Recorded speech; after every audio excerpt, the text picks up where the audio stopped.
ব্যাস ওদের মানে কান্না কান্না ভাব, আবার দেখাতে হবে, খুলতে হবে। শেয়ার করছি কি কি কিনলাম, এখন যদি শেয়ার না করি তারপরে মেকআপ বক্সে ঢুকিয়ে দেবো, আর সমস্যা। তো চলো আমরা এখানে পুরো পরিষ্কার করে রাখা, সুন্দর আছে। হ্যালো, তো দেখো আমি আর বুনু হচ্ছে বেরিয়ে গেছি, একটু দোকানে যাব আর কি, কারণ হচ্ছে এই জায়গাটা বেশি আলো তো তার জন্য এখানে ভিডিওটা স্টার্ট করলাম। দোকানে যাব কারণ নেল রিমুভার কিনবো আর একটা আইটেম, দাঁড়াও দেখাচ্ছি। এখানে তো দেখানো যাবে না, হ্যাঁ এখানে তো দেখানো যাবে না, প্লাস্টিকটা দেখাতে। তো হচ্ছে কিনে নিলাম, যেই দোকানটার জন্য হচ্ছে কালকে গেছিলাম সেই দোকানটা হচ্ছে বন্ধ আজকে, কারণ হচ্ছে যেই মালিক আছে ওই মালিকটা নেই, দুটো মেয়ে ছেলে ছিল, মালিক নেই যেহেতু দোকান তাড়াতাড়ি বন্ধ করে দিয়েছে। আমরা গিয়ে দাঁড়িয়েছি, শেয়ার করছি কি কি কিনলাম, এখন যদি শেয়ার না করি তারপরে মেকআপ বক্সে ঢুকিয়ে দেবো না, তো তাই একদমই অল্প জিনিস কিনেছি, কিন্তু যেগুলো কিনেছি সবই আমার খুব দরকারি। তো প্রথমে যেটা কিনেছি সেটা হচ্ছে এটা হচ্ছে নেল রিমুভার ডেজলারের 50 রুপিস।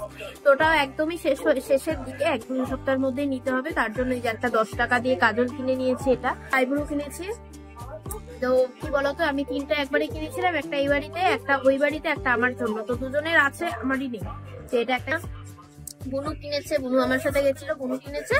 আর হচ্ছে তোমার বুনু এখানে আর একটা কিনেছে, এই যে নেল রিমুভার, ও হচ্ছে নেল রিমুভ করছে। Welcome back to my channel care style. তো দেখো কালকে কিছু কিছু ভিডিও আমি করে রেখেছিলাম, আজকে সেটার সাথে শুরু করেছি, তার জন্য আর বেশি কিছু বললাম না।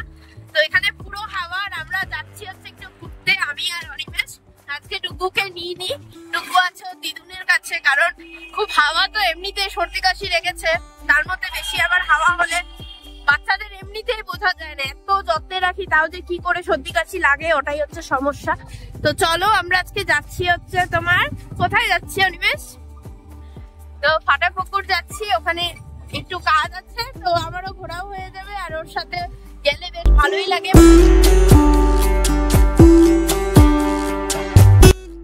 সুন্দর মন্দির, ওখানে আমি দাঁড়িয়েছিলাম, তো দেখলাম এখানে আসার পরে তোমার মন্দিরটা দেখিনি এতক্ষণে। আর এই জায়গাটা যে দেখছো, এখানে হচ্ছে তোমার ইসে হয়, দুর্গা পুজো হয় মনে হয়, এই যে বেদিটা দুর্গা পুজো হয় মনে হয়, এখানে পুরো পরিষ্কার করে রাখা, সুন্দর আছে বেশ। আর রাউন্ডটা যেটা আছে সেটা হচ্ছে একটা অন্য ঠাকুরের মন্দির। আমাদের গোয়াটা একটু গন্ডগোল হয়ে গেছে, তো যাই হোক আবার শুরু হচ্ছে, একদম শান্ত পরিবেশ হয়ে যাবে। আর এই জায়গাটা আমি অনেকদিন পর আসলাম, এর আগে এখন শুধু চারিদিকে ফাঁকা ফাঁকা জায়গা, আমাদের ওইদিকে যেরকম ফাঁকা জায়গা দেখা মানে বিশাল বড় একটা ব্যাপার, এখানে শুধু চারিদিকে কলা গাছ জায়গা, এই যে কলা গাছে ভর্তি, এই যে কি সুন্দর বসে বসে আমরা দেখো বলো, আমরা যখন হচ্ছে পিকনিক করি তার মধ্যে মনে করো ইসে করতে লাগে না, জায়গা খুঁজতে হয় যে কোথায় করবো, আর এখানে দেখো সেরকম জায়গা খোঁজার দরকারই নেই, চারিদিকটা অনেকদিন ধরেই বন্ধ ছিল, আর এখানে দেখো এখানে একটু ফাঁকা টাকাও করে দিয়েছে। তো হয়ে গেল আমাদের পকোড়া আর চা খাওয়া। এই দোকানটা বন্ধ ছিল কারণ হচ্ছে তোমার এই যে দেখলো না পাকা করেছে, চারিদিক গাঁটনি উঠিয়েছে, তার জন্য বন্ধ ছিল। আর এখানে দেখো একটু আসার আগে দেখলাম যে এই পাশটায় বসেছে আবার কলা পাতা করে ভাকা বিক্রি করছে, এর পরের দিন আসলে খাবো। হ্যাঁ, আমাদের ওখানে যেরকম তোমার ওই কাগজের মধ্যে দিয়ে দেয় ভাকা, এখানে দেখি কি সুন্দর আবার কলা পাতা করে দিচ্ছে।